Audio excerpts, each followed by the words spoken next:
Yeah, this is Garby Allen, and you're watching AEW Insider. What's up, peeps? We're back. As always, I'm your host, Lee Benson. Thank you so much for joining us for our YouTube edition of the AEW Insider. As always, we got a great show, got some news, some gossip. We got the upcoming WWE Clash of Champions pay-per-view this Sunday, so I have the full card and predictions and much more.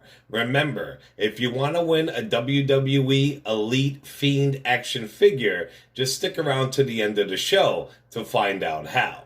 So first and foremost, peeps, we had another death in the wrestling world, and it was a big one. Unfortunately, we lost Animal of the Legion of Doom. Everybody is online. They've been very vocal of it. Thunder Rosa last night actually painted her face like him to show tribute. So it is another sad day in the wrestling world. And now him and his old tag partner could definitely tag team up in heaven. Godspeed, man. And thank you for all the years of entertainment. On to AEW. Well, Miro, a.k.a. Rusev, made his AEW debut in the ring last night on Dynamite. He did very well. There were a lot of botches, though. The match was very, very sloppy, but still enjoyable. It was him and Kip Sabian versus Joey Janela and Sonny Kiss. You could tell AEW is booking Miro to be the powerhouse that he is. Just a big beast with power moves and very agile. Miro and Kip picked up the win, of course. I like the whole Janela and Sonny Kiss team, but they keep scrubbing them. I wish they would give those two a proper push. Cody Rhodes also made his return last night. He dyed his hair and went back to the color of WWE Black, but it's a little bit darker than it used to be. He did attack members of the Dark Order, planting seeds for a rematch with Brody Lee for his old TNT title. Also, MJF and Le Champion had a great segment. I was laughing my ass off during it. They're such good shit. And finally, for AEW news, Lance Archer has been diagnosed with COVID-19, and reports are numerous AEW staff are testing positive for it also. Before I started recording this podcast, a friend of mine let me know that he read that Jon Moxley and Eddie Kingston tested positive for COVID also. He tells me they were tested after their match, and that's what happened. I didn't have much time before I started recording this. I did look online, and I didn't see any mention of it. So I don't know, but I do report it to you guys. You guys can do the research, come up with your own decision, and if it is true, you heard it first, and give some credit to Danny Rowe. On to WWE. Well, Clash of Champions is this Sunday, so here's the card as of right now, unless they add more matches on SmackDown tomorrow night, and my predictions. We do have Bobby Lashley versus Apollo Crews. It's a singles match for the WWE United States Championship.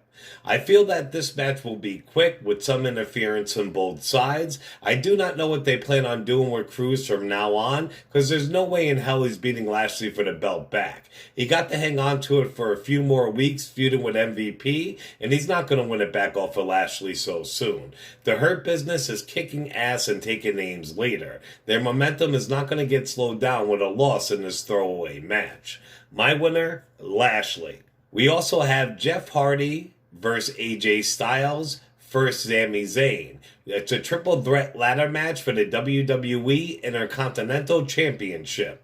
This match will be great. It could be the best of the night. AJ doesn't need the IC title again. He should be going for the main title, and Jeff Hardy should be also. I know this is Jeff's comeback for his final big run, but WWE should pass on an IC win and put him in the running for the world title. I would love Sammy to win because, number one, he never lost, and two, he is an awesome heel. I'm going to go with Sammy, but for some reason, I think they're going to let Jeff Hardy retain. Next up, we have Cesaro and Shinsuke Nakamura versus Lucha House Party. It's a tag team match for the WWE SmackDown Tag Team Championship belts. Cesaro and Shinsuke are awesome. It sucks that they've been downgraded to a tag team. They both should get major pushes and have kick-ass single belt runs. Lucha Party is on the brink of splitting up, and I think they could split up during this match. So I'm going to go with Cesaro and Nakamura. We also have Nia Jax and Shayna Baszler versus the Riot Squad. It's a tag team match for the WWE Women's Tag Team Championship. Now, I love the Riot Squad. I love they're back together, and I definitely love me some Liv Morgan. But no way they're going to beat Jackson Baszler. I am not saying they do not have the ability to do so, but just not this soon. I feel Jackson Baszler will be kicking ass tag team champs for a while until they turn on each other. The winner, Jackson Baszler. We also have Asuka versus Zelina Vega. It's a singles match for the WWE Raw Women's Championship. I am so glad that Vince has finally given Vega a push. She is small, but she's lethal. She really is good in the ring. She is not ready yet to beat Asuka. It should be a good showing, though, in this match. I gotta go with Asuka to retain. Next up, we have Bayley versus Nikki Cross for the SmackDown Women's Championship. I gotta go with Bayley. I like Nikki Cross, but I haven't liked Nikki Cross since Sanity Nikki Cross. The whole Alexa Bliss tag team and BFF storyline, it just never did it for me. Bayley has been vicious since her heel turn, and she has been a great champion. Her time is almost up to pass the strap, but I don't think Nikki's going to be the one to get it done. Your winner, Bayley. We also have Roman Reigns versus Jey Uso for the Universal Championship. It's great that they are giving Uso a nice push and a shot at the belt, but there's no way in hell he's going to beat his cousin Roman Reigns. Roman has just came back, he's Vince's golden boy, and he just got the belt. There's no way in hell he's going to lose it so soon. Your winner, Roman Reigns. And finally, we do have Drew McIntyre versus Randy Orton. It's an ambulance match for the WWE Championship. I think this will be the final match of the night. I wanted Drew to be champ since his first WWE run when he was the Chosen One. He has been a kick-ass defending champion, but I feel his time is up. Trust me, I don't want to see Orton having a belt for who knows whatever time it would be if he won it, but I do think a change is needed. Drew has bored me as of late. Your winner, the Viper. Now in NXT last night, they showed a promo of a person wearing night vision goggles and breaking into a WWE warehouse. The person said, "I'm not sure what happened. I helped create something out of my own blood. Years and years of dedication. Only to be taken over by paper champions. These NXT championships have been in isolation for far too long.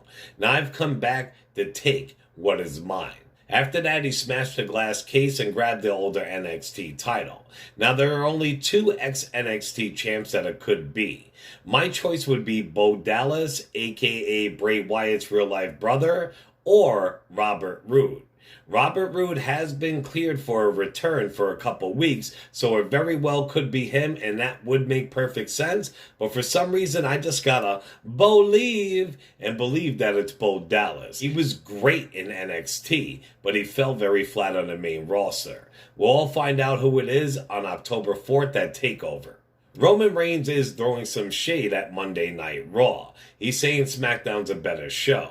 During a Zoom call for Mania Club, Reigns had this to say: "We got a bunch of fast food fans, and they complain that they want their stories and well thought out stories to develop.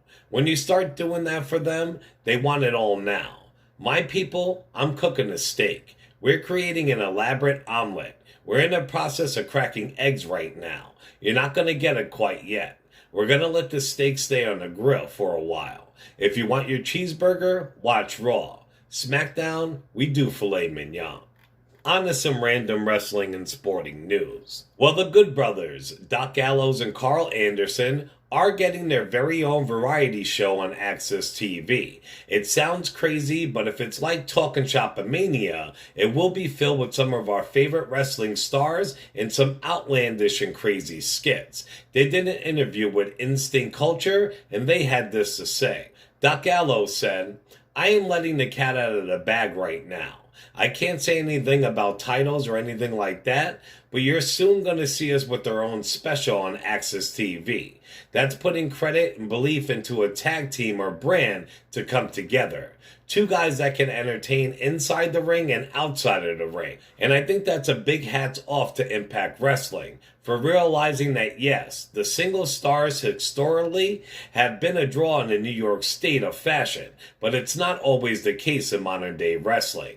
In regards to the series on Access TV, I would say varied, think drunken late night talk shows sprinkled in with Impact Wrestling stars of our choice and a little talking shop-a-mania running wild, brother. And Anderson said, it's going to be a good brother variety show. That's the way to put it. Everything that you could expect from us just to be stupid and fun, sitting down and drinking and talking. The news comes after the Good Brothers first told Chris Jericho that they are getting their own animated series, The Gimmicks. It will be on Instagram. The cartoon also features Enzo Amore, aka Enzo, and adult film star Lisa Ann. Alright peeps, well that's it for this episode. Remember, if you want to win a WWE Elite Fiend action figure, you could do it one or two ways. You can go to our Facebook group under the AEW Insider and just join it. If not, you could stay right here on YouTube, make sure you subscribe. Besides that, pick any video including this one and like, share, and comment.